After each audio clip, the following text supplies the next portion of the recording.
Are you stuck at home in lockdown? Yeah, I know, we all are. Don't worry, we've got you covered, because it's time once again for Live at Night with Pete Ferrero. Don't you want to be like, I don't give a shit? Send me your address. I'll be happy to send you a copy. Oh, excellent. Yeah. That's awesome. Okay.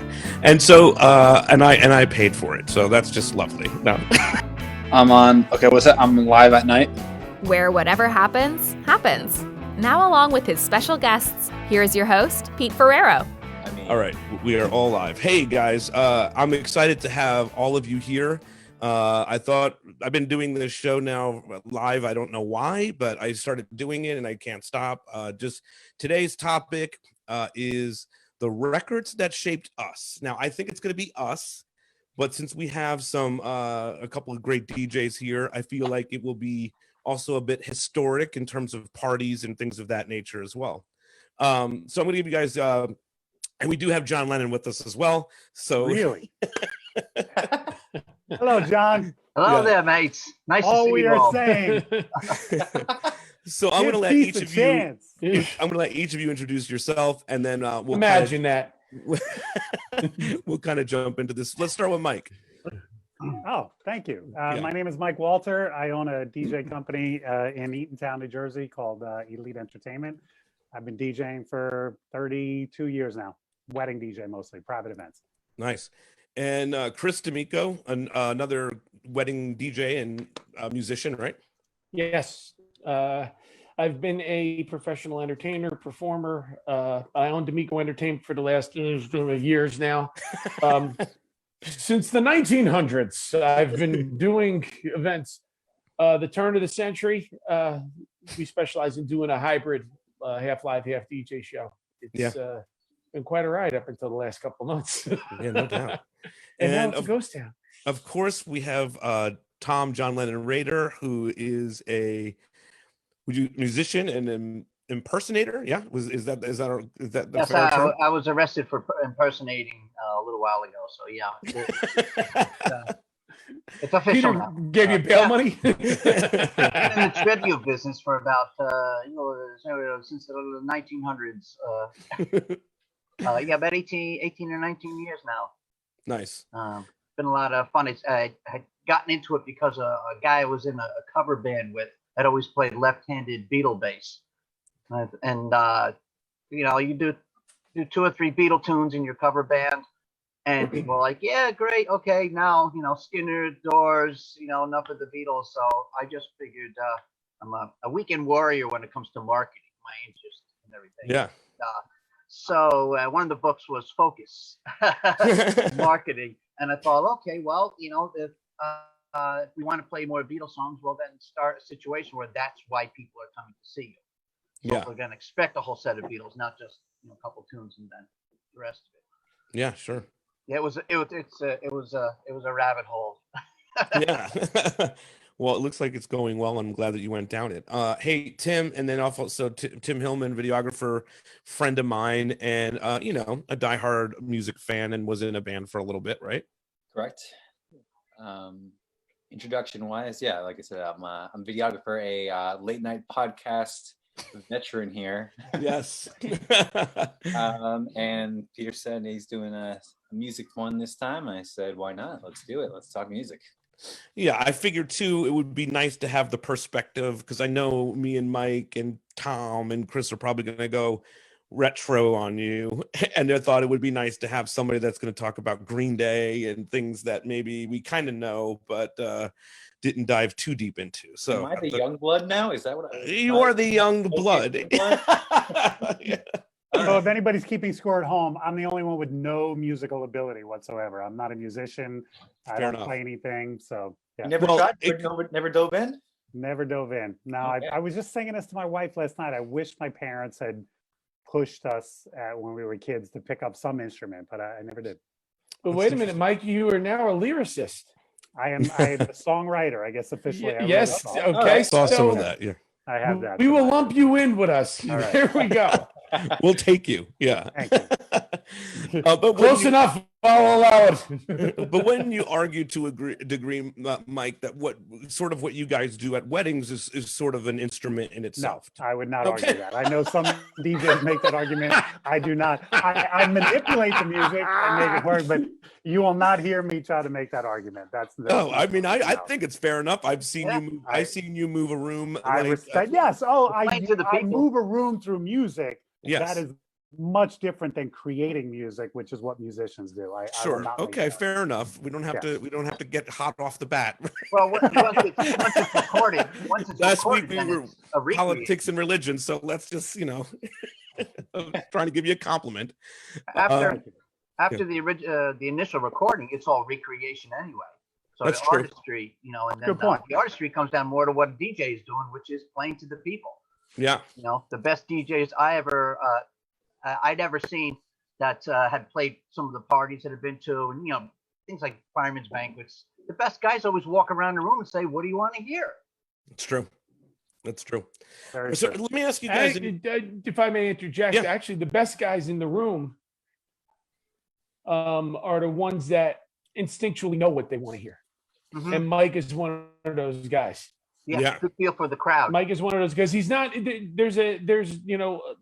There's two parts to doing the musician thing. There's being a musician. There's being an entertainer. Yeah, And absolutely. I mean, not to get off track, but like now that everybody's doing this quote unquote like live busking because they can't play in places and stuff Yeah. like that anymore, you're getting to see who are just the musicians and who are the musician entertainers when there's nobody in front of them and still an audience on a Facebook Live Yeah, by totally. themselves. It And is very that's interesting. really Yeah. I feel like that's how we're going to be seeing concerts for some time to come. No, we'll be back by June. Stop, Peter. You have to I'm with you stop on that, man. spreading- But stop spreading this misinformation. let me ask you a question, Tim. Okay, Mike Fake and I, news. and I do this with Tim every time that he's on the late night podcast. He knows the question that's coming. This is He's the getting, running gag. he's getting married on May 16th. Has it moved? Oh, He's right on that cusp of what's been going on? Any movement yet? We are in the 99 percentile of changing dates, but we don't have an official announcement yet. Got it. We don't have a public relations Press statement is not ready we yet, don't have a press statement yet. but it's looking like that's going to happen. It's looking. Tim, like do you have an alternative date that you're looking at? We have the nice thing is the fact that I have 3 completely clear weekends Now you probably have way more. that I can use. Well, yeah, right now. Peter's like, no, I'm you kidding. got way more. we had a whole 2 weeks that we had planned for our honeymoon, and that's gone now. So Yeah. we have 2 weeks in August that we can use right now, and we have a September that we can use. So first, I'm working on venue to see if we can get a secondary date, and then I'll go from there. Yeah. I imagine they're getting used to that by now. Well, the thing is, we're using a non-traditional wedding venue because we're using a brewery. So the nice thing is that we may have more dates than like a Nina's in the park or like Or Venetian, right? Yeah. So I'm still working on that. How about real quick before we get into the records that shaped us, for your businesses? We're talking a little bit about it, but how has it affected you guys and the postponements and all that stuff? How is it handling all of that? I'm going to start with Tom on this because I'm curious. Have gigs been canceled? What are you doing in the interim for this? Some of them have been postponed. People are interested in moving dates. Mhm. Some of the theater dates, they've been very open because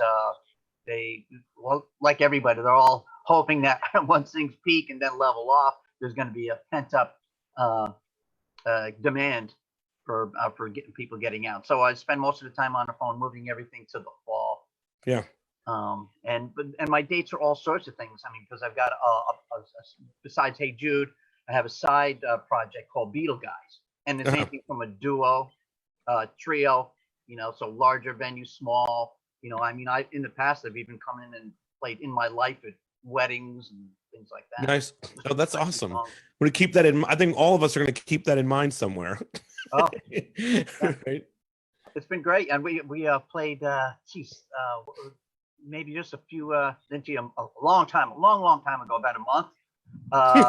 We're up in Lake Placid, just the two of us, and we were scheduled to play 3 songs, and it was a building code inspectors association, and and that's all they, So it's funny because it was just we had like a whole set plan if they want, but it's little things like that. You get a call. So people are moving things around, and I'm keeping it flexible as far as the size, members of the band. Sure.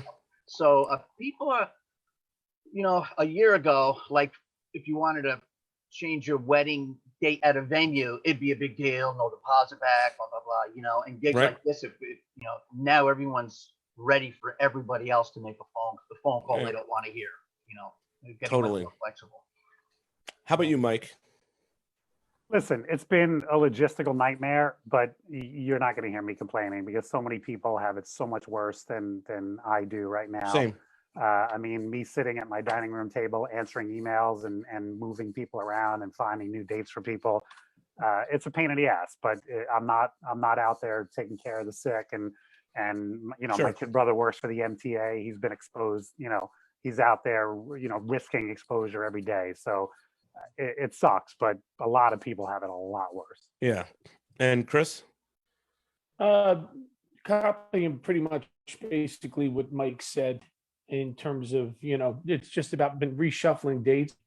But even on a smaller scale, I'm just feeling for some of the musicians that kind of like contract with me all the time, where their jobs are, I play a restaurant on Wednesday, I play a bar on Thursday, I'll do a wedding with D'Amico Friday, maybe one on Saturday, and Sunday a restaurant, to that Monday the 15th or 16th, whatever the heck it was, nothing. And, I'm a business we built in for things like this, we're pretty good. We'll hold off. Like I said, the money's been allocated. We're still booking jobs. People aren't afraid of booking for 21, so we're still doing that here. It's just more about the other people that are around me that I kind of feel for, that are just like, they went from some kind of a stream of income to nothing. Blank. Yeah, absolutely. I'm worried about that myself. Mike, what about you? Are you still getting inquiries for dates and whatnot, or is it sort of leveled off? It's definitely slowed down. Same. It's slowed by about 50%. Last week, we got 50%, almost to the number, less than we had the year before on that week. So it hasn't stopped, but it's certainly not nearly as mad. I'm actually surprised anybody is, because whether you're planning a later this year or 21, there's so much insecurity. Who even has a job, and who wants to put deposit money towards a future date that's a year or more away. Yeah, man. You froze up there. Yeah. Let's go to Tim. We'll go to you on that. So I'm in this similar boat. I think there's probably a little less inquiries than usual, but there are some people that are home and they're like, listen, let's use this time to plan our wedding, and all of a sudden they have all this time, so they figure might as well book some things. And these are 21 brides. I don't think any more 2020s unless their reschedules are really coming in. I got a 2020 booking. Yeah, I just booked one over the weekend. Same. It was like, I thought like I hit the lottery. You know what I mean? I was like, I got a call. Yes. Yeah. I got a call for an anniversary party today for June 13th. Wow. And I'm like, to myself, before I called him back, to myself, I'm like, wow, well, you're rather bold now, aren't you? The one I got was July, and I was just so happy about it. He's like, look, man, if we got to change it, we got to change it. He's like, but that's the date I'm planning on getting married. And I was like, I think you'll be good by July. I thought all this would be good by like May, but I don't know. It's not. I've got a couple of things that are sort of contingent on where we're at, and, at what time, there's one is a birthday party for a 90-year-old, and she's way hip and way into the Beatles, and nice. Wants the Beatles. Awesome. And but I imagine things can just be kind of moved around. They're going to do the 2020 Olympics in 21. Right. Yeah. I mean, everything is moving. We can't even watch baseball. It's just it's horrific. All right. So let's jump into some of these some records that shaped us. Mike, I'm going to start with you because I feel like you've made a list like this somewhere. I probably I did. I probably lifted this entire concept. He made a list this thick. Out there. I did. Shameless plug. I did write a book called On the Taking Music, but no, the and list it's a phenomenal book. I did a podcast a couple years ago called 30 Songs. I didn't do albums. I did 30 songs that shaped me. Yeah. So I kind of dove into the same thing. So when you talked about this topic, it was right up my alley. So and you embarrassed me last week. You had actual albums, and I have a couple here, but they're in storage. I don't have the albums, but I did download the photos. So here's album number 1. Okay. Ooh, that's a surprise. I did not expect that out of you. Except that I was 12 years old when that album came out, and it was the first.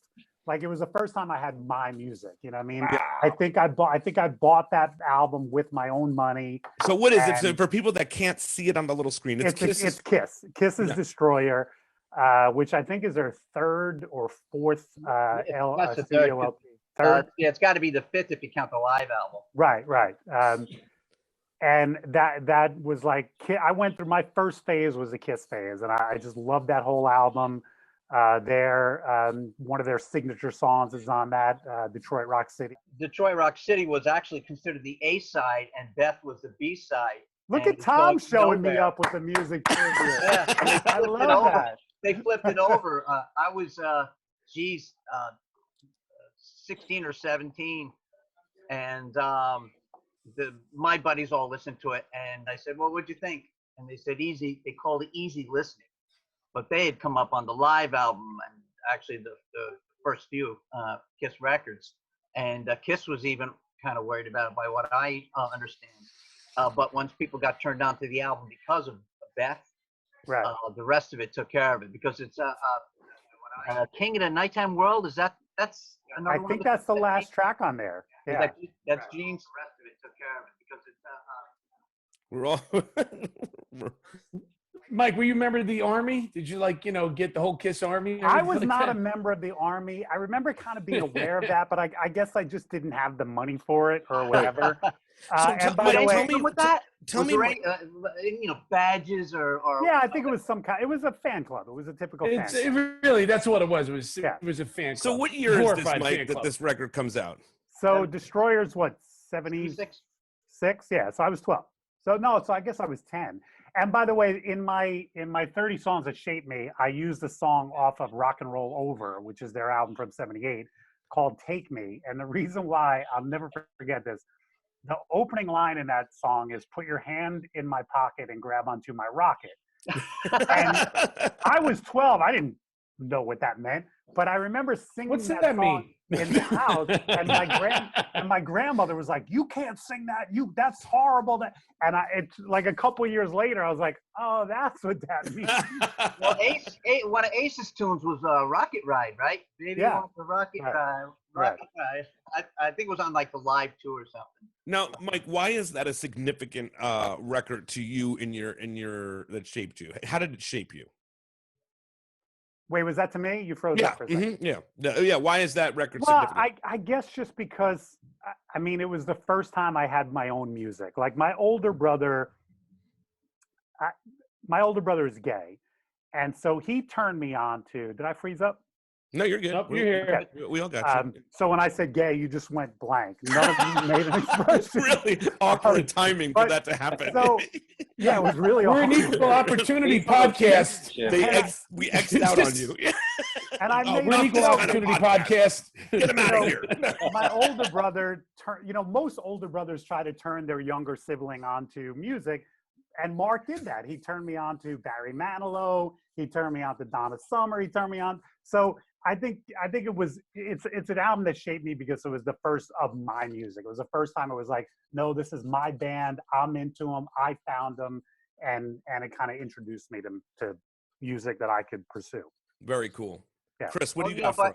By Destroyer, I mean, Destroyer, maybe you could consider them a slightly more maybe commercial band. But when I first heard about them was in '75 because a DJ came on and said it was Rock and Roll All Night, but it was off off of Was that Dress to Kill?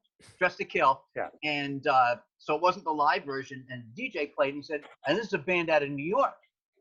And I had heard about them maybe a year before because I'm in a step family. And I remember my step family had like cousins down in Queens. And they're talking about a band called Rat Race Choir, Twisted Sister, and Kiss. And he showed me, and Cream Magazine, there was an advertisement, and it had their first record, and it had the Hotter Than Hell record.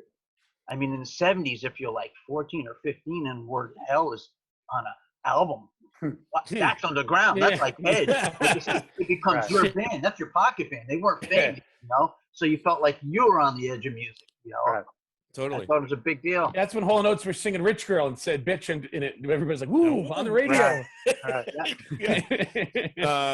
Yeah, I mean, I think that's probably why I love that song. But Chris, go ahead. What do you got for us? What is one of the first records that shaped you, or just the record that shaped you in general? Yeah. Yeah. In 1977, living in the suburbs of New Jersey, my father came home with an album from Sears and put it on, and from the first cut to the last cut, what the Beatles were to a lot of the guys who grew up in the 60s and 70s. I think, Peter, you could figure this one out. The Stranger by Billy was one that just put me on a path to not only the type of music I wanted to play, but the instrument that I play, which is my forte, which is the piano, and led me to do, you know, songwriting and everything based upon that. I was sold. That first record, the first side of that record to me is a flawless one. Yeah. And you start out with Moving Out, going to The Stranger, Just the Way You Are, and Scenes from an Italian Restaurant. There's the first side of the vinyl version. Killer. Because that's what we listen to at home. Yeah. You got to flip it over. You know, it doesn't get any better than, and then you flip it over and it's Vienna and She's Always a Woman and Only the Good Die Young. And, you know, so it's one, a barrage. And it's just, you know, that's what launched me into pretty much, you know, I always knew I wanted to be a musician, but that solidified the style and where I wanted to go from there. So it gripped you in a way, right? Because I mean, a lot of what you do in your performance as a DJ is, you know, centered around piano and Billy Joel and whatnot in some ways. So it really spoke to you in a very deep level at a young age. Yeah. You know, the thing was, it was the entire package. I mean, his attitude was, you know, straight, you know, Long Island. You know, I don't give a shit. You know, I'm going to sit here. I'm going to play behind my piano. Do you like it? And his concerts don't take any shit from anybody. Yeah. You know,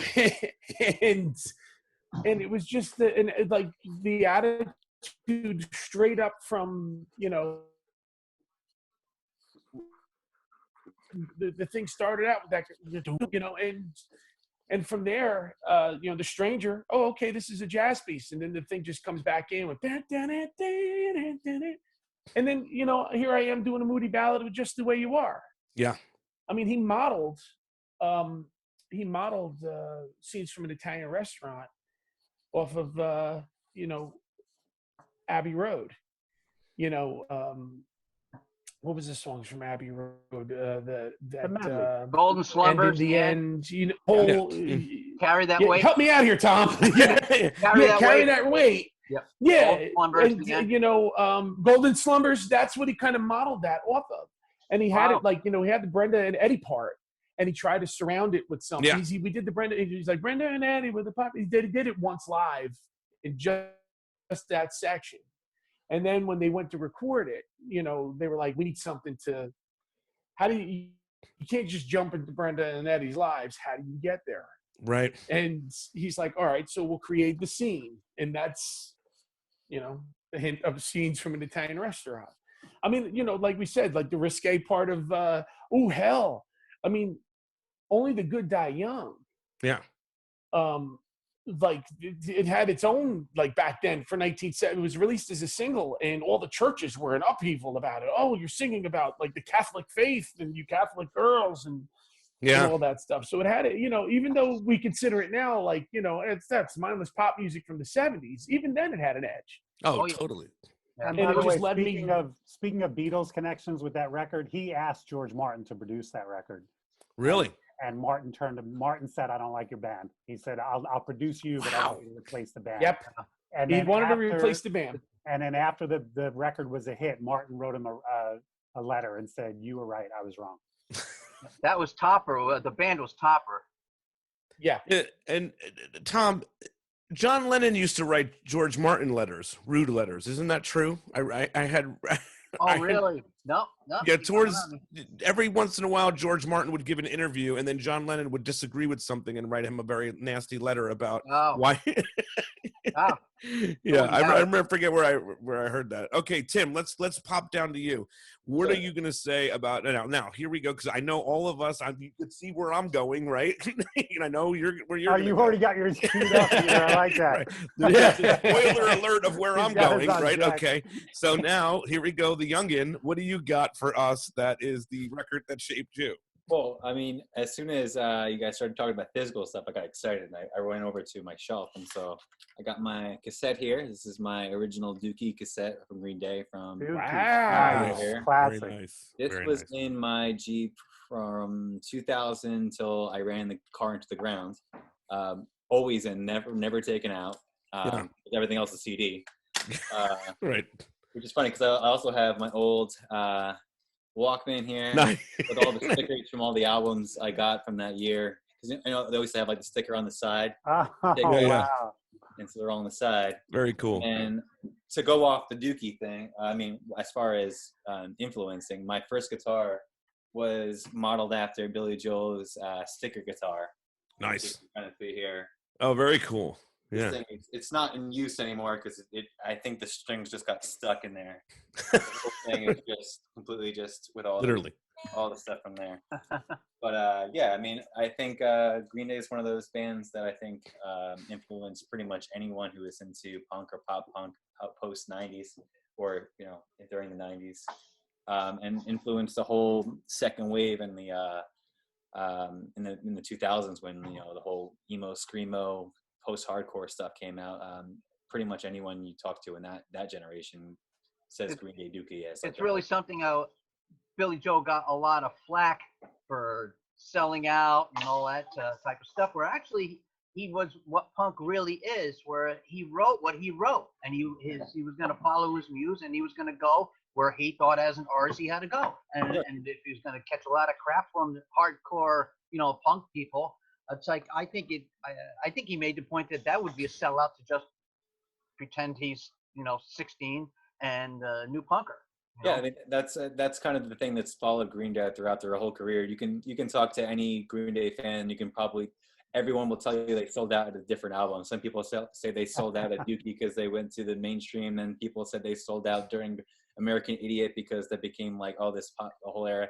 And then people said you can only mark every single album as someone probably thought they sold out right there.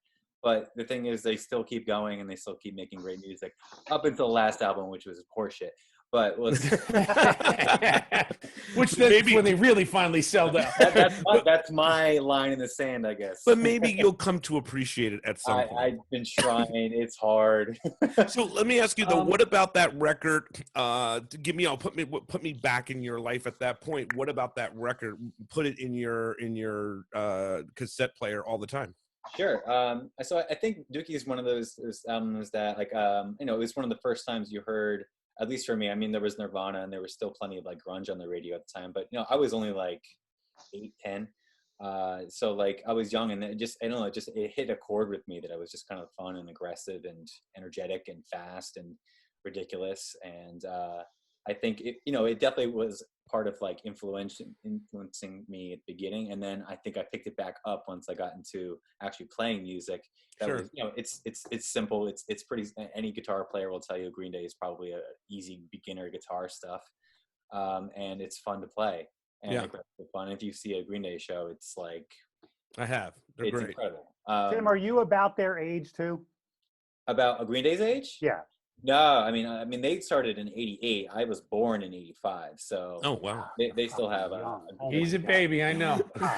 I'm the young blood for this The- podcast. I was the born in funny thing- 70. I was born in 76. So you were listening, Mike. You were 10 and listening to a record in 76. I was Yeah. I graduated high school the year before you were born. Oh, Okay, yeah. That's crazy. oh, man. What I always use about Green Day is this: I made a lot of money off of them, and because back in the '90s, when the cover band scene in New Jersey was huge. I mean, if you just turn on Lithium on Sirius XM, Yeah. and just drive around, that was my set list playing in Hoboken in the '90s. So we did nothing like, please, wipe my lips and close my eyes. That we were doing that every night. You know what I mean? It was like on the set list every night. So that's why when people say to me, like when I listen to Slide by the Goo Goo Dolls and I laugh, or Shimmer by Fuel and stuff like that, I'm like, I made a lot of money off of that song. Not as much as the artist, but I made, because I played it for 4 nights a week in the bars and clubs. That's amazing. Yeah, I mean, it's one of those things, like, Dookie and a lot of Green Day songs, it's one of the few, I feel like, especially rock bands from that generation, that are still going, whether despite, like, the bands broke up or the lead singer. Listen, a lot of people from the '90s killed themselves. It was a not to be dark, but like let's look at it, like Soundgarden gone, Sure, gone, Lane. Alice in Chains gone, Linkin Park, gone. Lane Staley. It's a lot, and so they're one of the few that are still going. God bless them. They're going on 10, 20, 30, 40 years right now. Shane Hoon from who sang No Rain. Yeah. All I can say that my life's pretty. Another good He's one. gone too. Yeah. Tom, what you got for us? The record that shaped you. Oh, geez. To boil it down to maybe a handful of 100 or so. I have to say the very first record that I remember hearing that affected me, I think I was probably 2 or 3, and my dad had a Capitol. It was like called Capitol Gold. Like, it was Capitol Records, and had Wheel of Fortune by K-Star on, and it had Tennessee Ernie Ford singing 16 Tongues. And I was a 3-year-old guy to hear that voice deep, and like, I imagined what he looked like. I imagined what he was, and a guy's guy, and with my little twerpy little voice, I just never quite nailed it. But it had an effect, because I don't know, it made me feel like that's what a guy is, Right, yeah. And so and that was big in the house. My sister was a year younger than me, and she was dancing like to the twist, that type of thing. My parents had 45s. We kind of hi-fi, real nice hi-fi. My dad had. He was way into female singers, so that's like K-Star, Julie London, Doris Day, things like that. That and Ray Charles. So those things I heard, and that was music to me. I think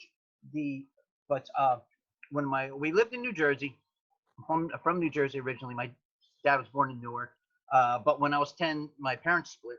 We moved up to upstate New York, and when she had remarried, a truck driver from Cliffside Park. Anyway, so I got a couple of older stepsisters out of the deal. So I had my sister was 4 years older than me, and stepsisters, especially Donna, it was just a little close and play, 3-inch speaker thing. But she played me, and this is the first album. This is why this is important, because was a big 45 guy. Yeah. But it was this. Nice. Oh, wow. I never Rubber Soul. Album. There you go. Yeah. My parents had show tunes and stuff, but I mean, I heard songs. This was a whole album, and actually, this I managed to. I did record collecting and mail order, for a number of years and stuff. So I went and bought collections and went through stuff, and I looked for this for the longest time, and it took quite a while. This is the Green Label Capitol, which it turns out was only out for a year. And so my stepsister Donna had this one. It wasn't a rainbow label or anything, and Capitol had the orange, and of course the original rainbow ones or whatever. But for me, so I heard it on a close and play, basically in mono, even though it was stereo. Yeah. But geez, It's Only Love. Mm. Yeah, I get high when I see you go by. That's the stuff I felt when I saw a girl out of my league Right. go by, Yeah. But typical Lennon, there's a contradiction in there, Why am I so shy when I'm beside you?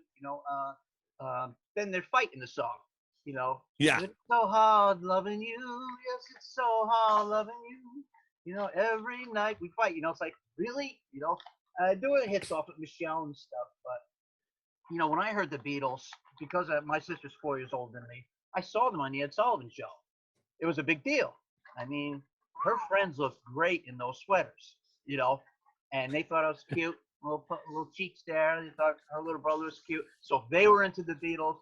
I was into the Beatles, which is why when I saw this, that was another runner-up. And when I started playing guitar, there's a photo right here. This one right here. John is playing a bar chord. Uh-huh. Okay, so I didn't play guitar till the 70s, but when I picked up guitar and I saw the guys using these like folk tunes, trying to play Taking Care of Business like with a folk guitar, whatever, I learned the bar chords and came out and played Taking Care of Business and got some respect. I still suck, but I mean, they're like, oh, wow, bar chord. From the front of a Beatle record, I just saw where he put his fingers, and that's where I put my fingers. Nice. Let me And ask you, in terms of your trajectory in covering the Beatles and becoming an impersonator and all that, when did you realize a little bit that you kind of resembled him and that would work to your advantage at some point? Oh, that was purely by accident. Like I said, I joined it's supposed to be a Beatle band in 1987. Nobody wanted to put the money into the suits or anything, so they actually had a gig, and we did the umbrellas and this type of thing, but everybody had a different suit or whatever. But it got me into the idea of possibly doing it, and but that's where I met the McCartney guy who played lefty, and he was way into Paul, and I said, get a wig, But my sisters, they went on. They went to like Disneyland, and they saw 1964, the tribute, which is one of the biggest even still now. They took pictures of them, and I had been a songwriter and a singer, and I'd gone through that, and it's time to just feel like you're swimming against the, against the current, and you're like, okay, well, I'm tired of that, and I want to make some money playing music, and I'd heard you could do this, so I started an early Beatles tribute, because my buddy played left-handed Beatle bass, and I convinced him to get a wig by me. I've got a wig. I look more like Dave Clark 5, but he's got a wig. We took some pictures, and it kind of convinced him. And so I didn't look like Lennon. He looked like Paul. But I'm like, well, I had a little mail order business. I could put a couple bucks into some box amplifiers. I already had a Rickenbacker. Being a fan, I had a Rick. I was loving it. Of course. But it was purely by accident. And then as we kept going, then I'd run into people they were into theater and stuff. They're like, yeah, we'll put a little makeup here and draw your sideburns in there. And, I got further and further into it. And I realized how ridiculous I looked to start. So I worked harder on it. And then every time, so the Paul guy went solo. A year into the band, he went solo. And so I had to keep He did. Paul. Yeah, we did do that too, Paul. Yeah. It's like, at least put 10 years into it before you go solo. Right. And I said, and then he moved on to Wings. He's working at Buffalo Wild Wings. Yeah. They figured the band would collapse because I didn't look like John, and I didn't sound like John or anything. And that just made me just go, oh yeah, that sounds like a challenge, And every McCartney guy that I brought in to keep the gigs going, one guy'd be like, yeah, I'm into early Beatles. Another guy'd be like, well, I'm into the Sgt. Pepper stuff. So I go out and I buy all that stuff and then glasses. And then I hired a Paul. He's like, oh, man, I do all the later stuff. That's my gig. I'm like, okay, well, I like long hair. I'll just get the cut and get the glasses. And it ended up working like that. And it's been rolling ever since. But cool. It's made me a better musician and a better singer. Because a lot of times in a cover band, you got to learn the tune so fast to keep up with whatever. You kind of learn it, you get the gist of it, you go out, you play it, and 3 or 4 months later, if it's not really a classic, it's off the list, and you're on to the next thing. Whereas with the Beatles, everybody knows this music, And Yeah. when you're trying to record yourself, video, whatever, for promotional purposes, and you're hearing harmonies that aren't happening or guitar sound, whatever, you start to get pretty critical, and it's made me get a real good ear. I had a McCartney guy come in that was fantastic musician. He ended up playing with one of the top bands in the United States, Beatles bands, and he helped hone my listening skills. And I sing better and play better than I ever had by making sure what I do is really authentic. As far as That's awesome. Yeah. That's like an old Beatle joke I once heard. Like a producer, why did the producer cross the road? Because the Beatles did it that way. Every producer that I ever worked with, like, borrowed something from the way that George Martin and the Beatles did something in the studio. Yeah.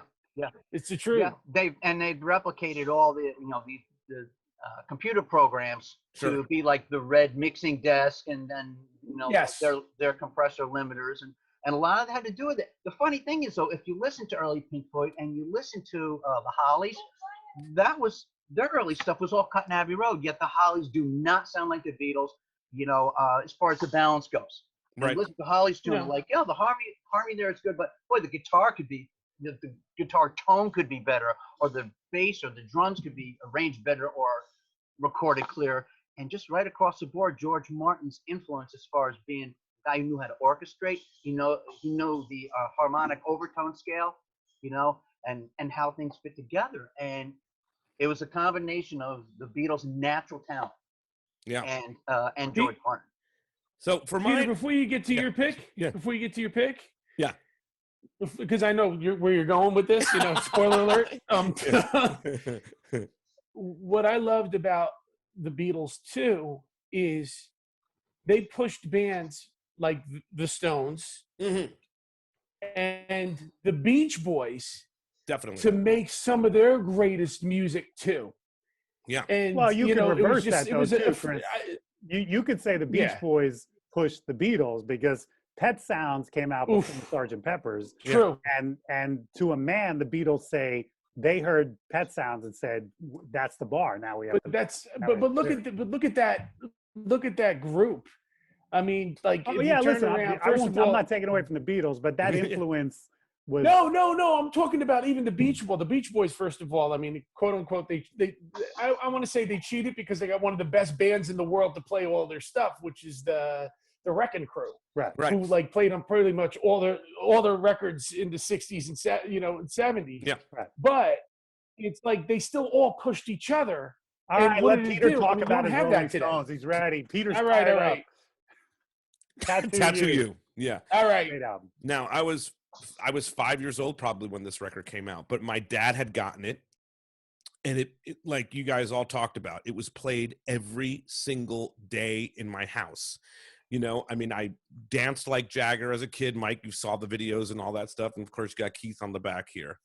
But I've come to appreciate the record even more as I've gotten older because of the story that you sort of talked about in your book, Mike. Not to plug your book again. Thank you. What's the name of the book? It's called On This Date in Music. Yeah. Oh, it's basically another every day of the year. There's another story about something that happened on that date. Three plugs for Mike's book, which is wonderful. Yeah, I'd love to see it. Hip hip hooray! It's a wonderful book. Tom, send me your address. I'll be happy to send you a copy. Oh, excellent! Yeah, that's awesome. Okay, and so and I paid for it, so that's just lovely. No, I did too. So that's really wonderful to hear that now. Okay, just kidding. No, so anyway, but to hear how this record was put together, the Stones did not want to get together and did not want to make a new record, but they had a tour coming up. So the producer, Chris Kimsley, he said, "I can make you a Stones record." And they were like, "Yeah, okay." And he went through all of the tapes and archives and created their most popular record to date. Start Me Up was their last number one album, right? I believe. Start Me Up, and to the credit of MTV, because I grew up when MTV had just started. You all did, right? And this video, the Start Me Up video, and the Hang Fire video, and the Neighbors video, it was played on repeat in Waiting 1980. for a Friend on that, or is it Waiting on a Friend is on that too. I was It's going to a ask if that was killer on video, that. Killer video, yeah. And that's got Mick Taylor on it from the 70s. So some of this stuff is it's all, there's nothing newly recorded for this record. It is all from tapes that this producer put together. I would love to get him on my podcast one day to just ask how the fuck, you know. Right. But and I love all the tunes. I love Keith's tune on it, you know, the Little TNA, She's My Little Rock and Roll, you know, all that stuff. And the tour that followed it, the Still Life tour, is phenomenal. I think it's some of the best work they did. Ronnie Wood's on it. So this is the first record that I decided to go with Tattoo You. You should listen to it again. It's very, very good. Great album. Yeah. And to know how it got put together, I think is even more incredible. Well, Keith said that Start Me Up started back in the 70s as sort of a reggae beat and went through a number of incarnations. I'm a big Stones head, so I've got Keith's book and I love Keith's book. Yeah. Probably a good 30 or 40 Stones books, even the Brian Jones one, Origins, and then some of the photo books. And it's funny because Mick Taylor he didn't get any he plays on Waiting on a Friend and another tune on it. I forget which one, but he got no royalties or no credit for years. And then finally they had really? Mm-hmm. Well, even Ron Wood got special thanks. Yeah, whenever they would write a little something. Yeah. It's Only Rock and Roll was like his tune. Him and Mick wrote it, you know. Keith walks in and just says, I'm the guitar player. And the one surviving track that Wood had laid down was acoustic. You got to keep the acoustic on there. So it is Ron Wood. It's an interesting number too because Mick Taylor's on it and Ronnie Wood's on it. Yep. So it's a cross of the changing of the guard sort of tune. That's one of the reasons why I love that song so much. But we're not going to do all Stone stuff. But Mike, I know you're a big Prince fan. I'm surprised that you didn't pop in with the. Well, it wasn't my first. I didn't know if we were trying to go in chronological order or not. But so I'll tell you my introduction to Prince story. When I was in high school, early 80s, we had the original file sharing, which was cassette tapes. Tim showed a cassette tape earlier. Yeah. Back in the day, we used to, if somebody bought an album, you'd make a couple of copies on cassette and you'd bring it into high school and basically we would share it around. Right. And I remember I had gotten the Go-Go's album, Beauty and the Beat. So I made a couple copies and I brought it into Regis, my high school. It's actually a great album. And it is not a bad album. And I handed it to somebody and he handed me a cassette and the only thing that was written on it was Dirty Mind. And so I thought the band was Dirty Mind. So, I went to high school in the city, so my commute home was the subways. So I popped this cassette into my Walkman, which, if you remember a Walkman back in the day, it was like having a cigar box on your belt. And I'll never forget that subway ride home because it changed my entire life. I was blown away by what, and again, I didn't know who it was. I didn't know it was a guy named Prince. I thought it was a band named Dirty Mind, and it blew me away, and it changed my life because I became the biggest Prince fan, and just bought everything. Then I found out he already had 2 albums out, so I went back and bought those, and then have bought everything that he ever put out. Was For You the first record? Like that? No, it was just called Prince. But yeah, you're right. For You is the first album. Prince one was on a horse or something. Yeah. I remember seeing some of these in I used to just go through record shops. So sometimes I'll remember something years later and go, oh, that's who it was. Right. I think the first record You are aware that Prince got booed off of a stage opening? Very much aware. Yeah, very much for the aware. Rolling Stones. Yeah. Which is, it's weird that is that in your book as well that you're going to give Tom? Say it again. Is that in the free? Is that in the free book you're giving Tom? It got cold in here, didn't it? I'm fucking with him. I know. I bought my copy too. I'm just letting you know, Pete. I was there signing and everything. All right. I don't even know if he signed mine. That's the funny thing about it. He froze up at the perfect time. Yeah, he did. Yeah. That was on purpose. Yeah, froze up. I don't know that I don't know that I told that story, but yeah, I mean, it's kind of weird that our 2 artists kind of have a. You got off the stage. Yeah, and a lot of that had to do with the fact that Jagger loved Prince early on. Jagger invited Prince to open up for him Sure. in 80. It was right around the Dirty Mind time. So probably 80, 81. And I know And Keith probably hated him. I'm sure Keith was like, But is Dirty Mind the one where he's like in his underwear on the cover? the album cover. This is Oh, the there you go. album He cover. brought the cover. I remember seeing that when it came out. Mike brought his A game tonight. And from what I heard, he performed for so picture a Rolling Stones crowd, drunk, waiting to high, hear some whatever rock it and roll, was. and this guy comes out and starts singing in his high falsetto. Right. They booed him off the stage, and And that's so fucked up Wow. because Jagger was doing that too on Emotional Rescue. He was singing in that falsetto so often. Right. So, I mean, it was a similar artist. I got why Jagger loved him so much. Right. The first time I saw Prince, he said at one point, he said, "Somebody get Mick Jagger. This is my house." And I had no idea, because I hadn't heard that story.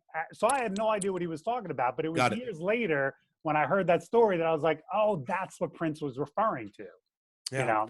So here's an interesting one for all of you guys, since we all seem to be loyal to our artists, right? I'm a Stones fan, Beatles fan, Green Day fan, Billy Joel, Prince. Mike and I were talking about this the other day. If somebody said to you, what is the one record I need to listen to by your artist? And I guess you guys kind of answered that question, and maybe it would change per person, but what is that one record you would drive someone to? We'll start with Tim with Green Day. Is it Dookie? I would say, depending on, it's hard to find someone who hasn't listened to Green Day before, I think. But listen, I'm a Green Day fan, but there are people that are not like diehard like you. Tim, not just listen to them, but I'm not a big Green Day fan. I like some of their stuff. So if I said to you, turn me on to Green Day, what's the one album that would be a great introduction to the band? Sure. I think the introduction is Dookie, just because it is so accessible and it's already got 3 major hits that you would probably know. But if I had to say an album that I think universally all Green Day fans like, it would probably be, honestly, lie to us, Tim. It's so hard to say. I would probably say, I don't know, maybe Insomniac, because it's the one album I think that universally, I think everyone can say Green Day was being Green Day. They're hard, they're fast, they're fun, they're experimental, but they're not doing anything so funky. That you don't think American Idiot shows their range? I think American Idiot is a masterpiece, but it's not like, if you listen to if you didn't know any Green Day and you just put on American Idiot, it would be a strange way to start off, because you're going into like this huge grandiose masterpiece, and then everything else is kind of like just like pop punk. So yeah, if you're looking for something that's going to blow you away in something that's completely different, then yeah, I would go with American Idiot. Now, like we talked about Exile on Main Street for the Stones, and I said I would not walk people into the Stones with Exile on Main Street, though it's probably my favorite record. Okay. But there's no hits off of that record other than Tumbling Dice. There's nothing that's going to remind you about, oh, this is the Stones. It's almost their most diverse record, you know what I mean? It was from a time period where they were so just in it, Yeah, like if you want range, also if you go into Nimrod, they've got a surf rock song on there. They've got the acoustic song that everyone knows, "Time of Your Life." That was the first time they did anything. Wasn't that album totally stiffing until "Time of Your Life" came along? Because I remember immediately seeing it like in the 299 bins. Like, I thought it was like an old record. Like, Tom's bringing it. Tom's bringing the heat. No wonder why he's getting a free book. But just like Destroyer. But just like Destroyer. Yeah, I guess we're prepared. It wasn't until Beth came along the Destroyer sales picked right up. Yeah.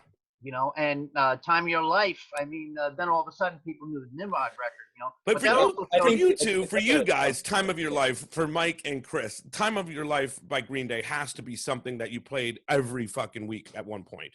For a time.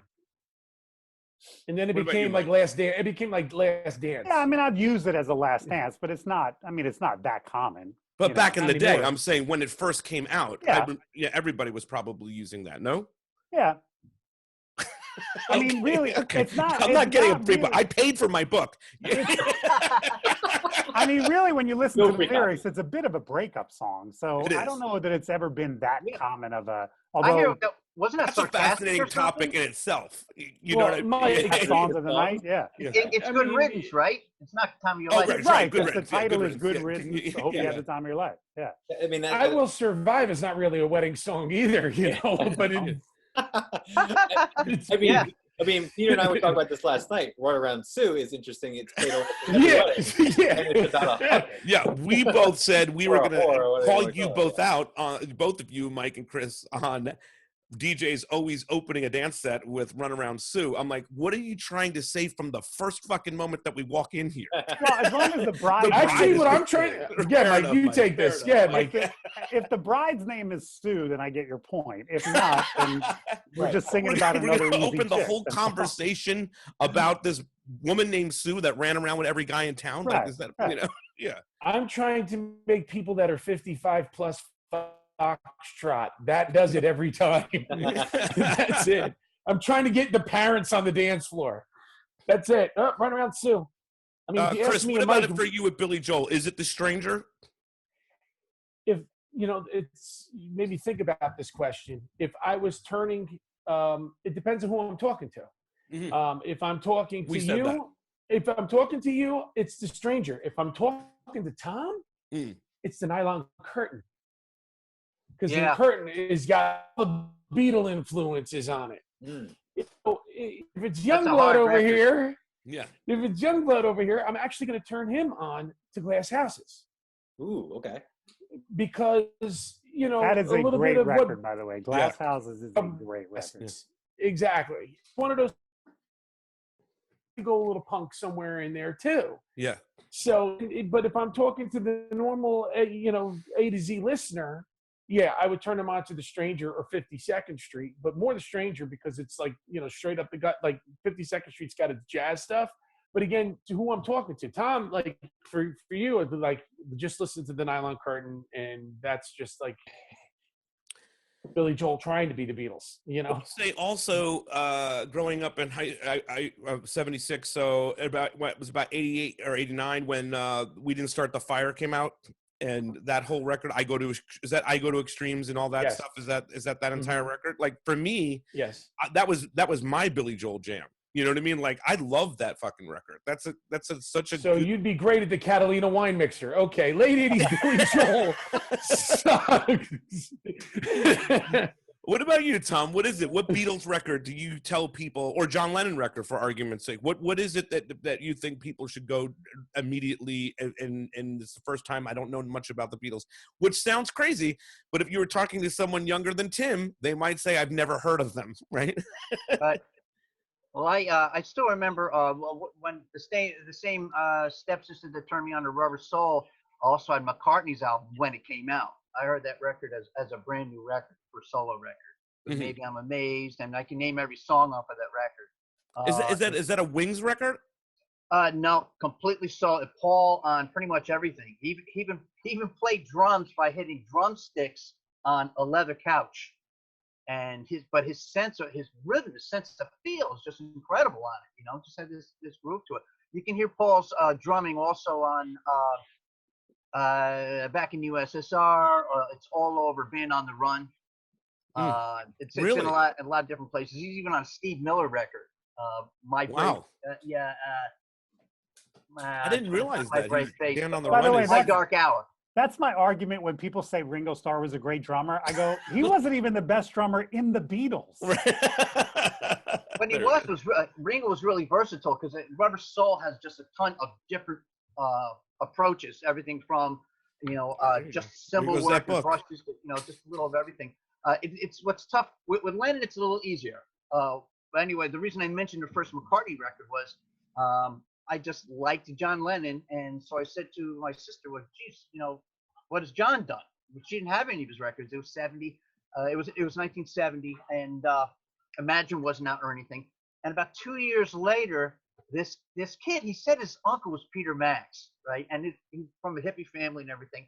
And he goes, yeah, John Lennon put out a couple records. He has a record called Plastic Ono Band, and he uses the F word, and he uses COCK on the record. I'm like, what? No way, you know. And I took it. And Working Class Hero, I would say, have to be among the first songs I learned on guitar. That A minor started. Love that. And well, so it's one of the first Lennon tunes that I had learned, and it's really raw. Anyone, you could see how much George Harrison brought to the Beatles, and Paul, as far as finesse goes. Yeah. You know, that's Paul's lead guitar on Sgt. Pepper. That's Paul. Paul's on lead guitar all over the place. You know, USSR. But there's a finesse Harrison had. You know, and John was mentally and physically in a real raw state at that point. Plastic on a band, and that's him on guitar. And you listen to Well, Well, Well, and a lot of those tunes. You know, it's like a three-piece band. It's being a three-piece band without being a Clapton or a Robin Trower. So I would always make that a go-to as far as the raw Lennon. And each record, even Lennon said that. I read an interview where he was talking to in the conversation he was having. He goes, and each record was a little more strings, a little more commercial as it went. You know, so Imagine would be, that's got a lot of raw stuff on it too, but it's like Plastic Ono moving towards, you know, more orchestration and things like that. For Beatles, it's tough, but for Stones, it's tough. Okay, because I love every era, whether it's the Beatles or the Stones. As a matter of fact, my next project, besides my Birds project, I've appeared as Roger McGuinn, by the way, a number of times. That works. I can see that. Yep, and I do the, you know, pop that. I got the glasses, and I play the Rickenbacker 12, the blonde, with finger picks, banjo style, frailing. Yeah. Because when I go into something like that, I go down the rabbit hole. Whereas the Birds, you got basically two periods. You know, David Crosby period, and then, you know, country rock period. Stones, boy, depends on my mood. They were such a hardcore, dedicated blues band. You listen to the records with Brian Jones. I love it. Serious students. Yeah. You know, and you know, then, man, boy, it's Beggar's Banquet and Let It Bleed, Sticky Fingers. You know, the trilogy, and then to top that off, a double record in Exile. So it's like, what do I do for Stones?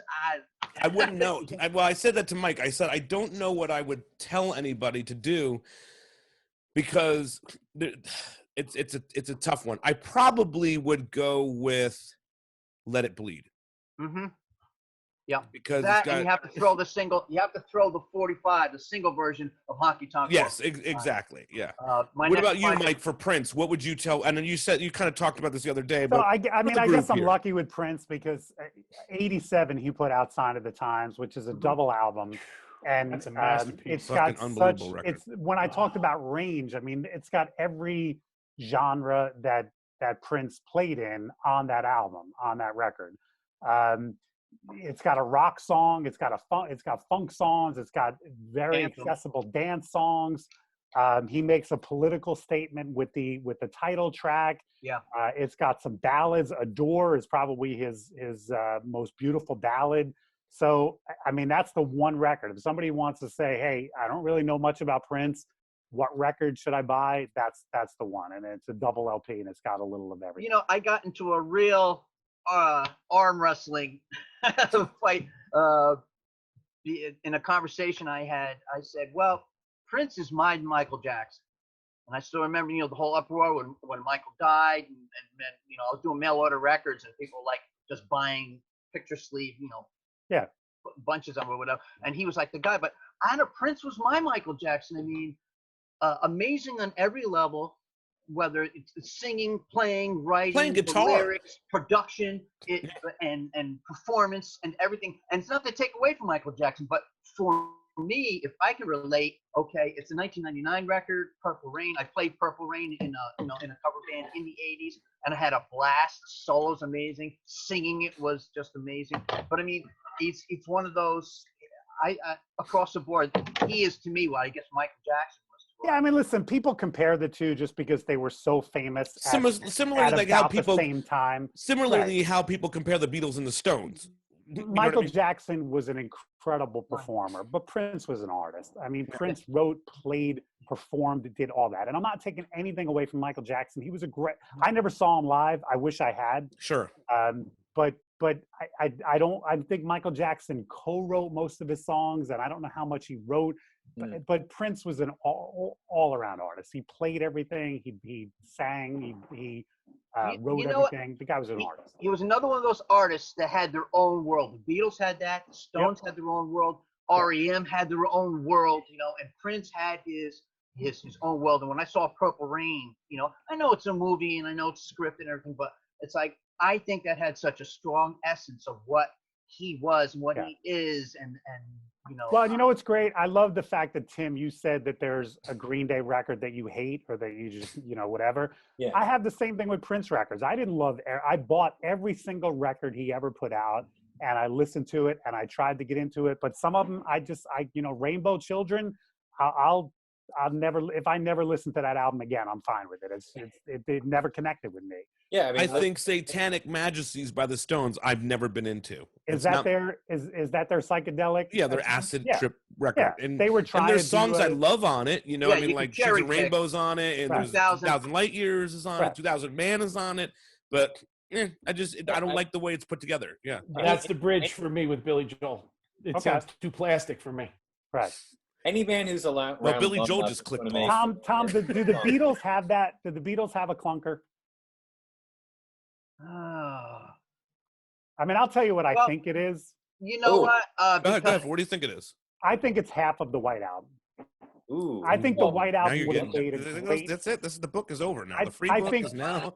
I think it's going to be rescinded. I think the White Album would have been a great single record, but there's too much. I don't know what you want to call it. But you know what? Filler. This is how I view it. Okay. Sure. Have you ever been? Do you do buffets? Sure. Or having buffets, yes. Okay. Yeah. And there's always those 1 or 2 or 3 items, on the salad bar, or whatever. You skip. That's a great analogy. That's a great analogy. Love the buffet. Fucking great. Say it better than that. And listen, I guarantee if you trim that record down to 1 album, and I did, we would pick different tracks. So that's to your point. You want to take this from this buffet, I would take that. But I could make one great single album out of the White Album. I think there's too much. But see, I'm always moving like with Exile on Main Street. That's another one where then 2 or 3 years later I'll pop it on and something else will stick out. Sure. Happy was never a big song. White Album might be that way. I loved it. Yeah. I don't know. But I'm never getting it into what is it, Piggies or Little Piggies or whatever. Right. It's not my. Yeah. Well, even Savoy Truffle, I have friends who, they're in the Fab Faux or whatever. They do Savoy Truffle and do those and everything. And George is such a complicated, sophisticated writer, that his stuff, I guess, kind of went over my head or I didn't get. And it's not that it wasn't bad, but I couldn't relate to it as easy as I could in I Will or, a lot of John Paul stuff. Right. For you guys, for Mike and Chris, are there songs, I want to change the topic a little bit, are there songs that were the records that shaped you in terms of your careers as DJs? And maybe records is not fair because you're playing a lot of songs, but are there particular songs or particular artists that you can say really affected your work? Mike? Yeah, I mean, the first thing that comes to mind is the Electric Slide. Because I was DJing for 1 year before that blew up, and it was a very freeing experience because it got me from behind the booth to out on the dance floor, because all of a sudden there was a dance that I had to lead, and that was a very free. Now I know there are some DJs that don't want to do that, and they're like, "Oh, we hate line." And personally, I love line dances. It gives me an opportunity to get out on the dance floor, interact. Social distancing, not chicken too. Chicken. Did you have to do the chicken? But you know what? I don't love doing the chicken dance. It's not Tom. It's not the highlight of my career. But I've done the chicken dance plenty of times at weddings, right in the middle of the dance floor, leading it.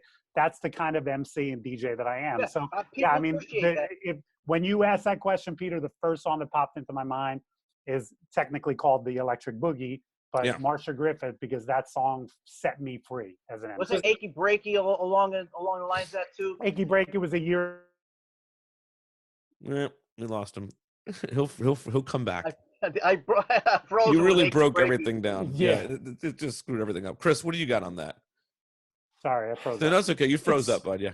It's very different for me for how I got into doing what I'm doing.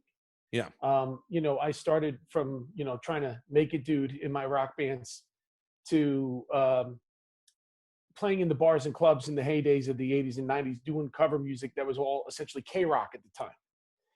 And, when I get the idea of, when I was getting a little older, I was getting married, to get into DJing, I think one of the things that took me by surprise, I mean, I knew at that point of the electric slide and the chicken dance and, but when I started working with the guy who brought me in, I don't know, Mike, if you remember Tony, he brought me into this and he was showing me, it was right around the same Who was it? time. I'm sorry, Chris. I don't know if we got the name. Who was it? Tony Alfano, Music and Dance. Mike? That was the name of his company. Yeah, I know. I've heard of them. And- Yeah.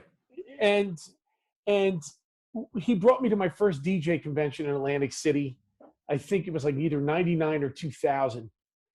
And it was right at that moment where he said to me, Chris, you're not going to believe like this new thing that came out. And he goes, I want you guys to learn this for your weddings. And it was the cha-cha slide.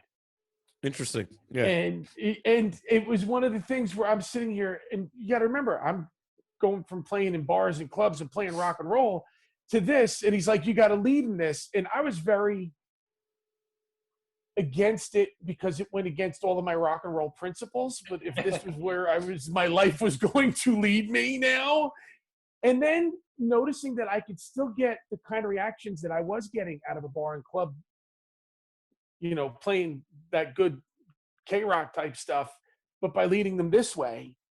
So in a way, years later, I guess the same principles apply from the electric slide to the cha-cha slide, but I just came into the game right at that time. So I think that's really like that elbow between I'm the rock and roller and now I'm the event DJ.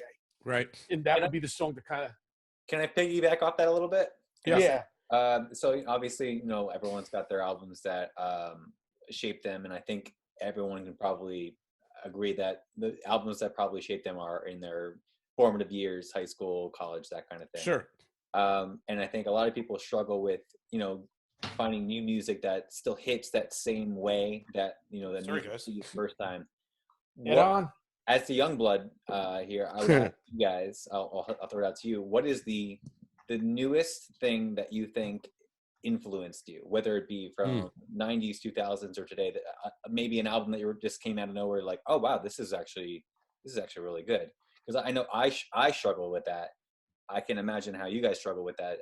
What would you say is like the newest thing that you've gotten really into that you're almost maybe even surprised or just new? I'm going to take it first. I would say that I got into singer-songwriters big time, right? So Pete Yorn, who is someone that Mike and I like a lot. And then I sort of like wasn't into Springsteen for a long time, though it's though it's a classic.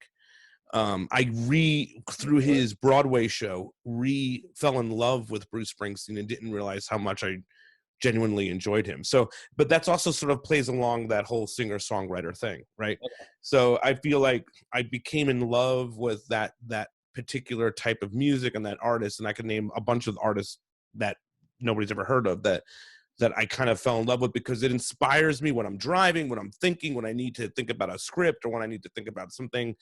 Some of those singer-songwriters have like some very powerfully, dramatic, whether it be dramatic or uplifting lyrics and whatnot. So I would say for me, it's a singer-songwriter. Mike, what about you?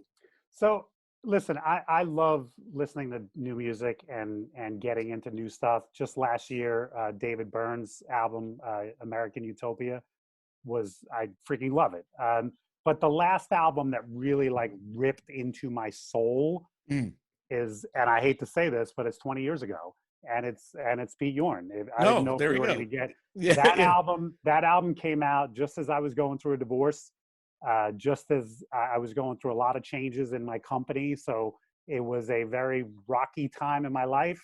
And I remember just having that album, like you said, in my car, in the CD. It never left the CD player for months and months and months. Yeah. And that album just still to this day, I can put on any track from that album and it automatically projects me back to that music time for the morning after, I think. Music right? for the morning after his debut. Are you familiar with Pete Yorn, Tim? I'm sad to say, I don't think there's Pete Yorn. Yeah. Are you familiar with him, Tim? Me? Yeah. I know him, but I can't say I've ever extensively. Yeah, I mean, I think with some of those singer-songwriters too, it's a thing where it's a moment in time where you were driving, you caught it, and it just gripped you, right? Yeah, and listen, I have no doubt that it came out at an important time in my life. Like I said, I was going through a divorce. Guilty. My album was, my company was going through some rocky times, so I was in that, and I was also 30, whatever, 3 or 4. So I mean, but yeah, as you asked that question, that's the last one that's really that. How about you, Chris? This hardcore. Just as guilty. I guess, it's got to be one of those things where it's something to just, and you talk about a whole album, it just sucked me right in from first song to the last song, and that's Mark Cohn's Mark Cohn. Mm-hmm. Started with which is what, 20-ish years ago? It's almost 30 years ago now. And you and I are the same age? You're a little older than me. No free book. That's it. It's next book. Peter is hung up over the I'm fucking around, bro. I'm just fucking around. Send Peter the free book. You want the second copy? It needs to be signed. Well, because there's going to be another book, and no, I'm not writing a part 2 of that. There's going to be some other book, whether it be Prince's best music ever made. Sorry, Chris. From Walking in Memphis to True Companion. True Companion is great. Yeah. But believe it or not, it's the lesser known songs on that thing that have, like Mike was saying, just kind of ripped into my soul. And I got a chance to see him do it. And by the way, if you guys ever get a chance to see a show at City Winery. Oh, great. I don't know when that's going to be. Not for another year or two. Well, and we can get out of our houses. Yeah, I know, but Chris, the old location's not. It's a new location now. What is that about? They move. Yeah, City Winery's closed. It was going to reopen, I think, last month or this. So I don't know when it's going to. No, I was driving out of the city before the city was closed. It's that location, Chris, that you've gone to, and I've gone to a few times. I love that venue. Kelly and I were going to see Sinead O'Connor there at City Winery, but at the new location next month. And the new location is banging. It's right against this. Yeah, it looks beautiful. But City Winery but it was great because you were right on top of the artist. I mean, it was incredible. I would get the table. You just get tapas and you try their wine and a lot of wine right on top of the artist. Right, and you're literally right next to him. Mark Cohn played that whole record. He would do a Valentine's Day show every year. And he did, like he said, and I'm going to play the Mark Cohn record.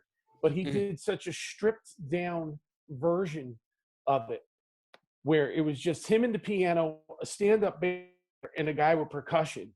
And it even with 3 guys, it even sounded bigger than it did.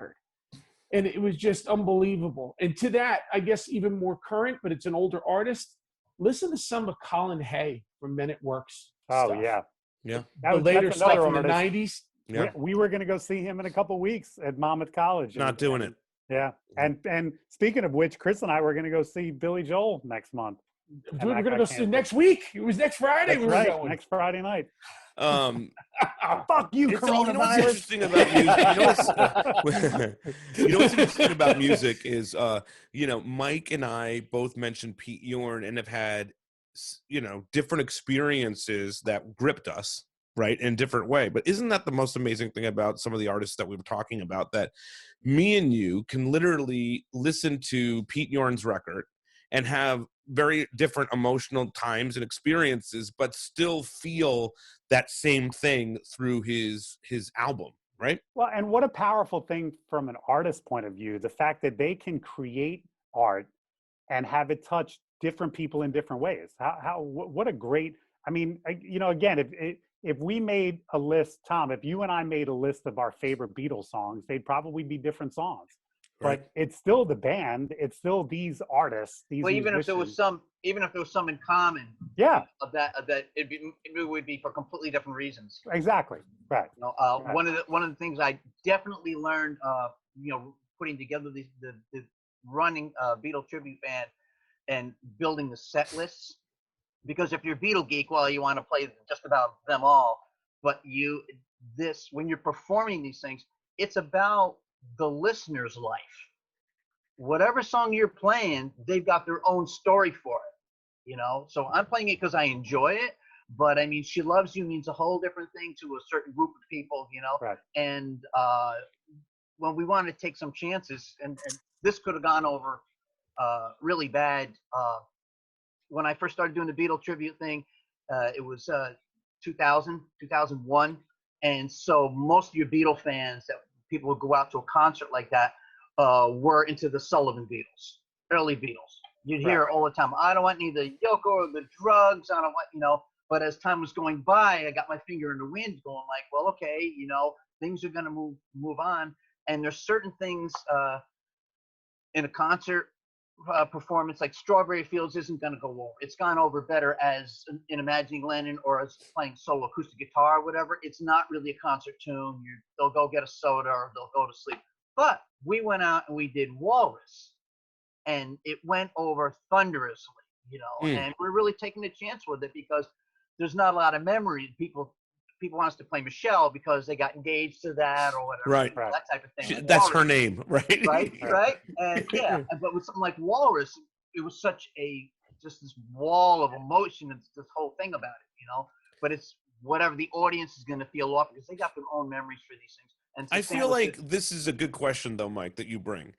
What I feel like we all have one. What is your favorite Beatles song?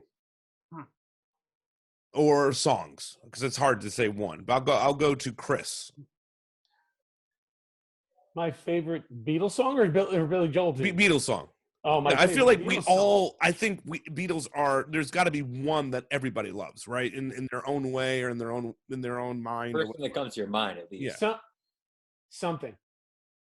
Nice. And for Tim? Something. Yeah.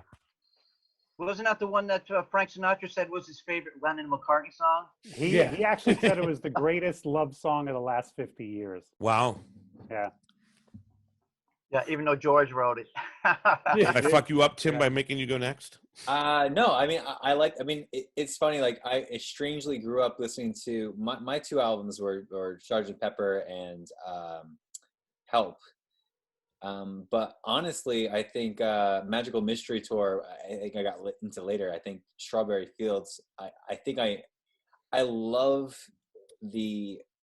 All you're doing is saying names of songs. I'm thinking a lot of things. You haven't picked one. I know. You just said the name of like multiple albums. Like I'm gonna go with Strawberry Fields because I love diving deep into recording history, and Strawberry Fields has a really interesting recording history if you look into it.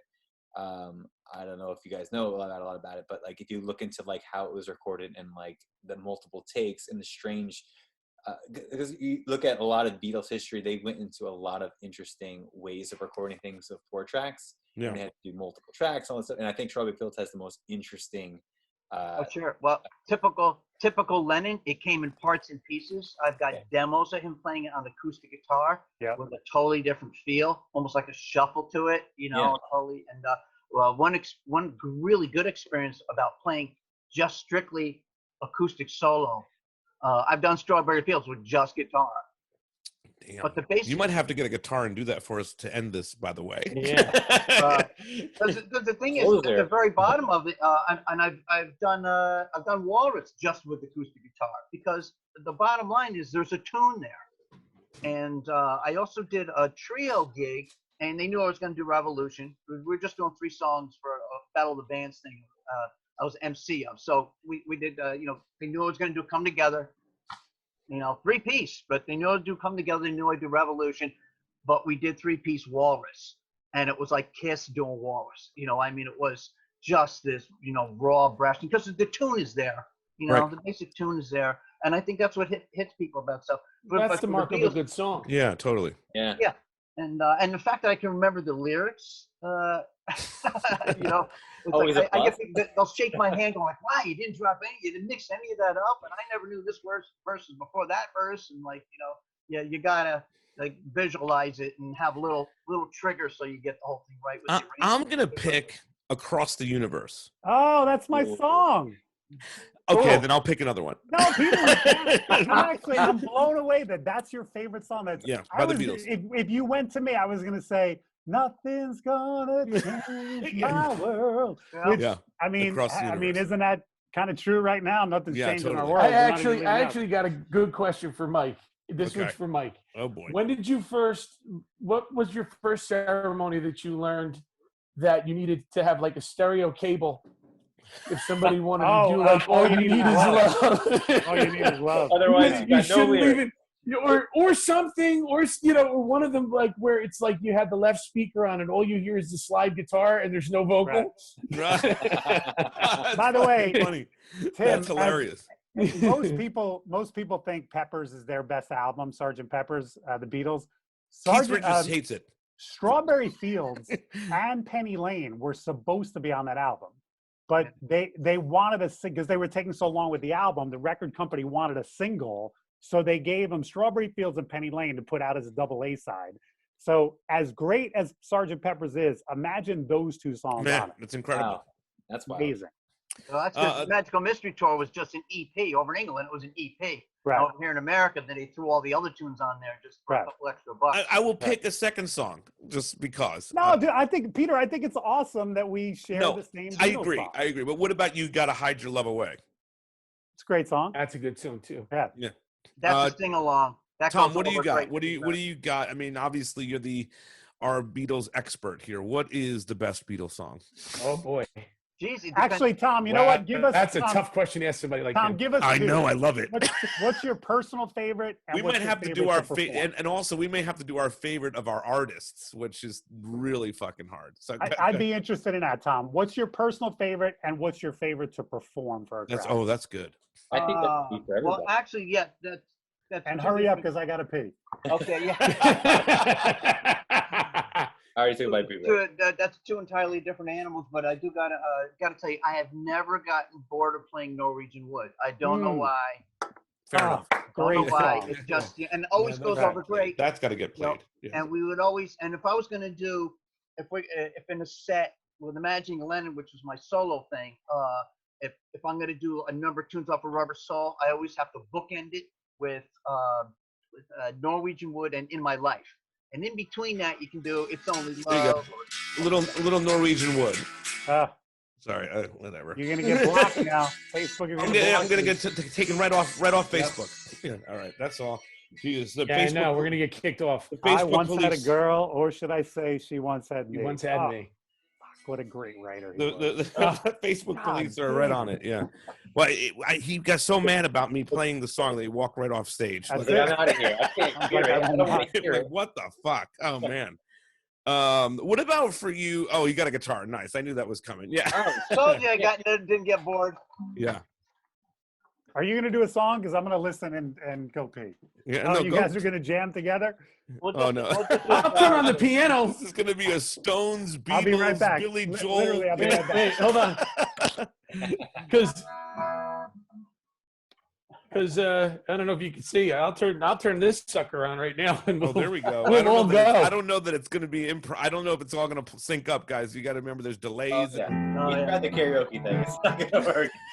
Well, I'm hearing everything perfectly. Anyway, I have Go no for idea it. how it's going to sound over there. I don't have a microphone on or whatever's coming through this laptop. Yeah. You hear anything? yeah, we're good. Yeah, I hear it.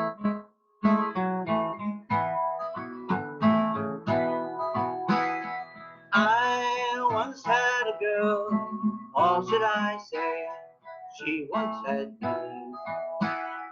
She showed me her room, isn't it good?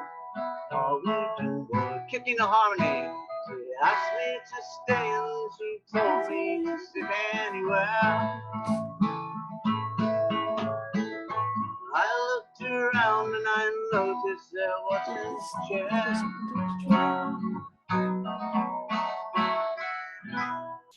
Beautiful. And another top one would be half of what I say is meaningless. Nice. But so that's there's a couple. There's Julia. yeah, there's kind of too many, but that one it goes over well, and I enjoy playing it. Yeah. But, Hey Chris, what's your favorite? While you got the piano out there, what's your favorite Billy Joel song to play? And what's your favorite Billy Joel song? Ooh. You guys are going to be surprised by my choice because I think it's a fantastic song and a fantastic record. Love it. Don't go changing to try and please me. I'm back. Never let me down before. Chris is doing his favorites. Mm-hmm. Don't imagine too familiar.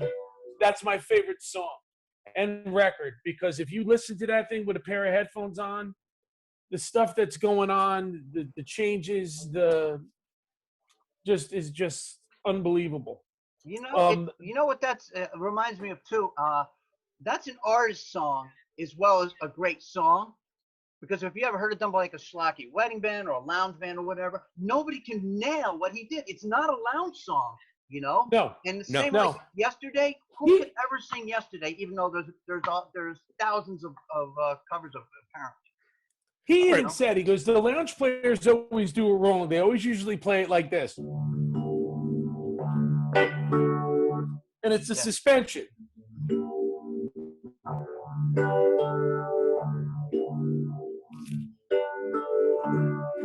And the song that I love playing live, because it just goes over huge, because when we do the dinner sets at our weddings and stuff like that, we're usually the last to get fed.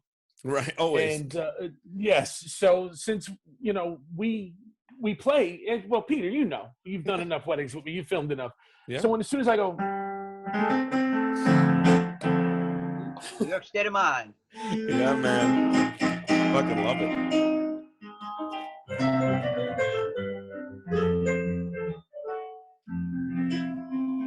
and that's, as soon as we do that, it's just me and the saxophone player at most weddings. I love it. And it just, you see people put their forks down and just watch us do it.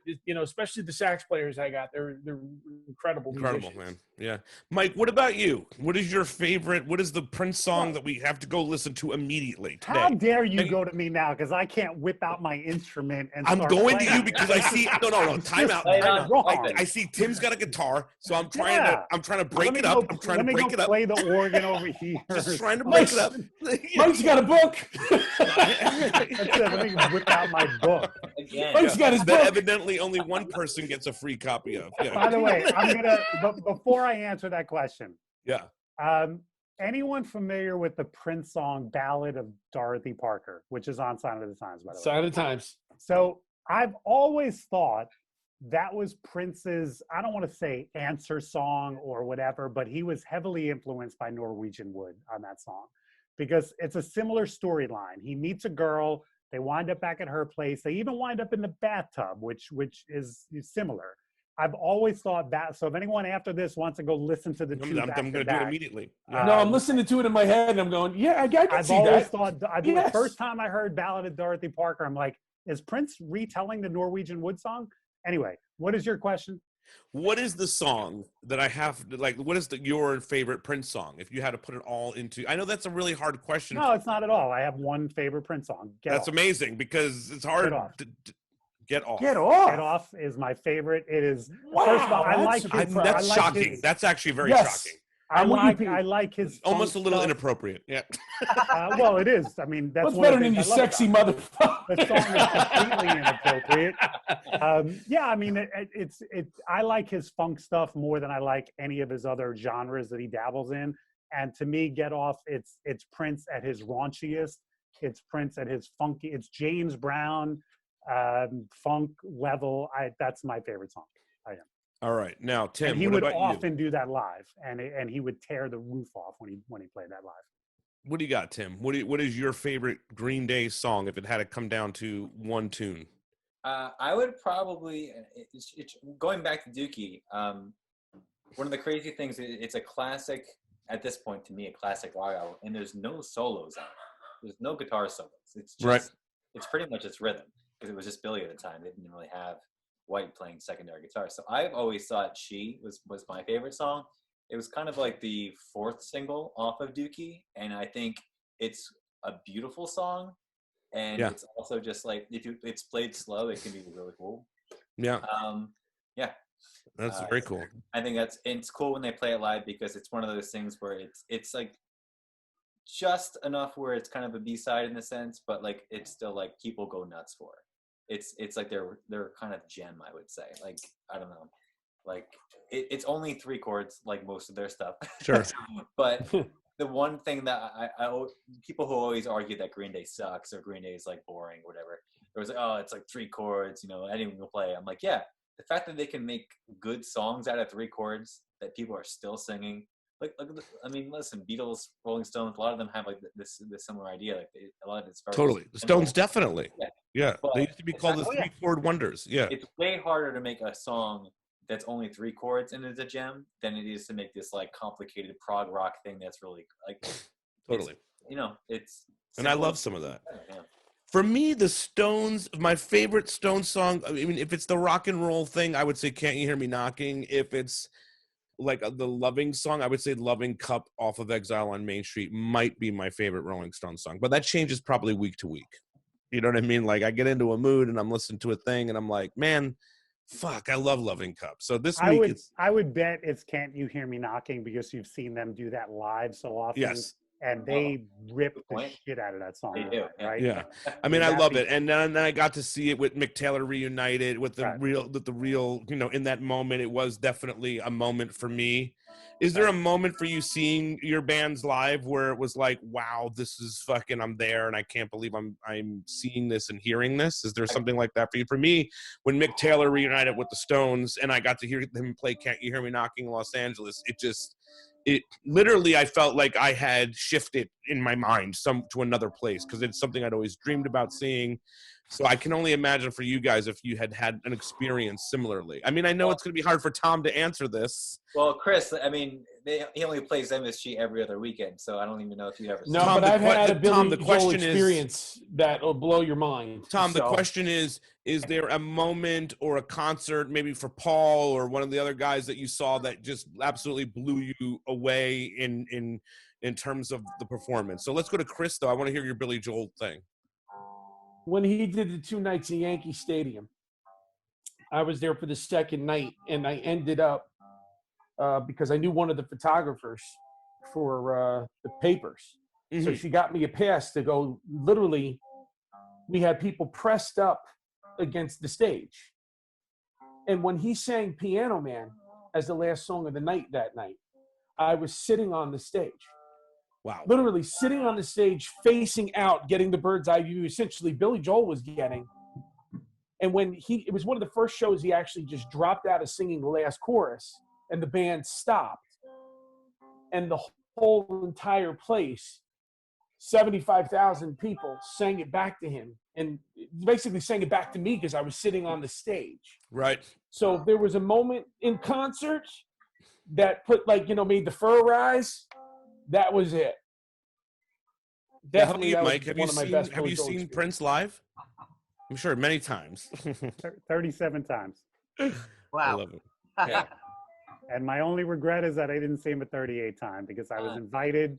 A buddy of mine down in Atlanta, Prince, right before he died, was doing this hit and run microphone and piano tour.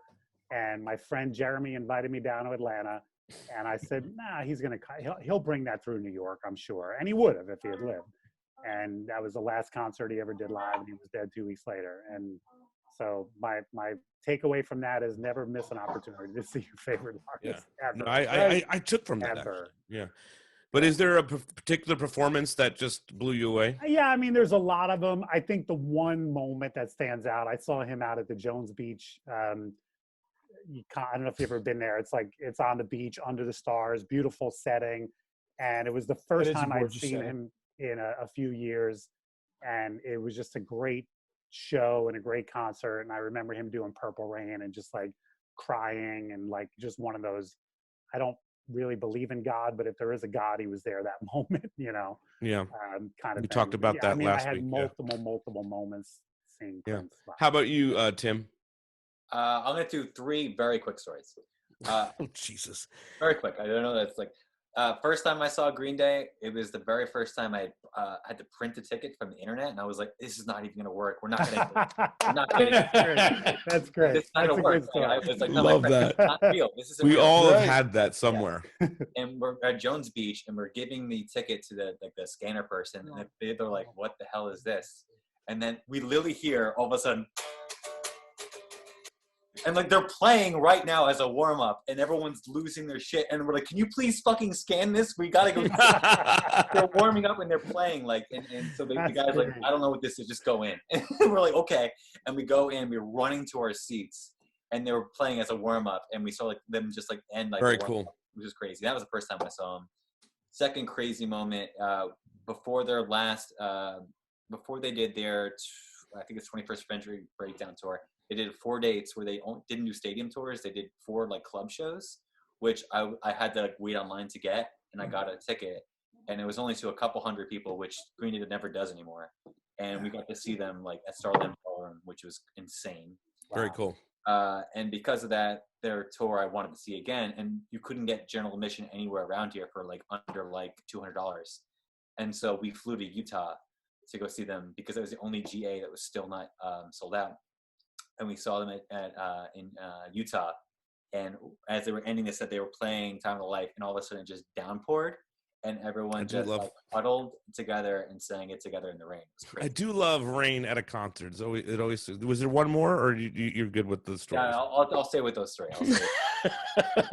Well, I was gonna go to Tom, but he just disappeared. I think we covered the record. No, there you are. Is there a moment in a concert where it really just blew you out of the water?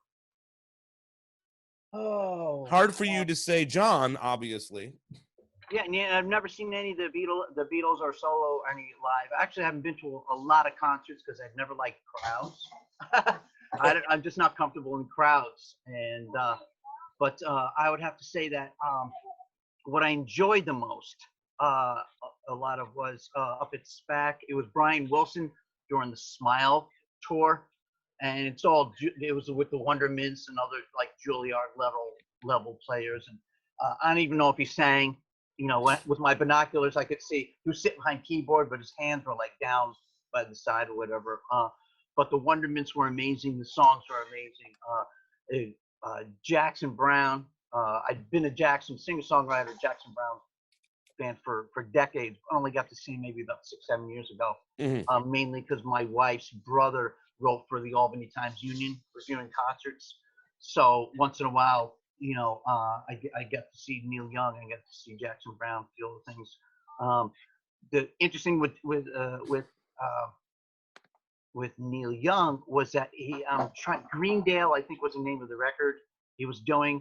It was like a rock opera type of thing, Sure, theater kind of thing. And people walked out. That was the first half of the show, you know, and people were walking out, and I think I got like I don't know 10th row seats, which is great. But so many people were walking out like that. We were able to move up a couple rows, and he was so in the moment. What might not have been the greatest material, you know, it didn't hit me like I heard after the Gold Rush when it came out, just killed, you know. And so people were there for Rockin' the Free World and everything. He was so in the moment, and the sound was so pristine. That was amazing. Yeah. People walked out. Then the second half of the show, he dragged out Crazy Horse, and it was all the War Horse. Right, and it was so loud I couldn't hear anything. And he didn't. I don't think he was going through the motions, but like it was a totally different animal, and everybody went nuts. I'm like, where are you guys? You know, don't you get it? He's an artist in motion.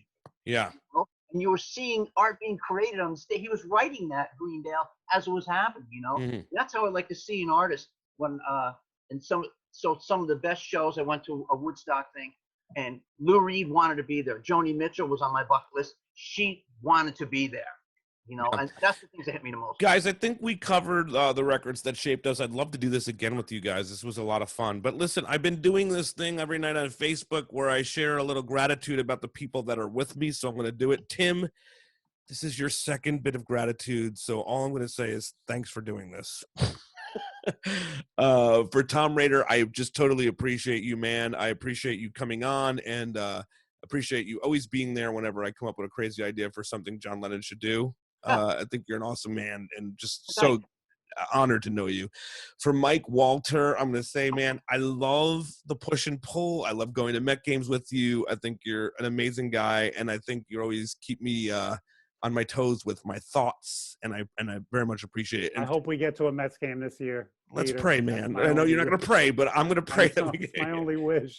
Hey, Peter, and for Chris D'Amico, I just want to say, man, I know you've been through quite a bit, and it's an understatement. So what you've done, I think, for anybody who's followed the 24th of the month and kindness for Christopher is just an amazing thing. You always treat me with top-notch respect when I meet you at a wedding or if I see you on the street. So keep doing it, keep pushing for it, and I'll always keep promoting it. So thank you guys for doing this. I thought it was a lot of fun, and let's do it again sometime. All right, cool? Thank you, Peter.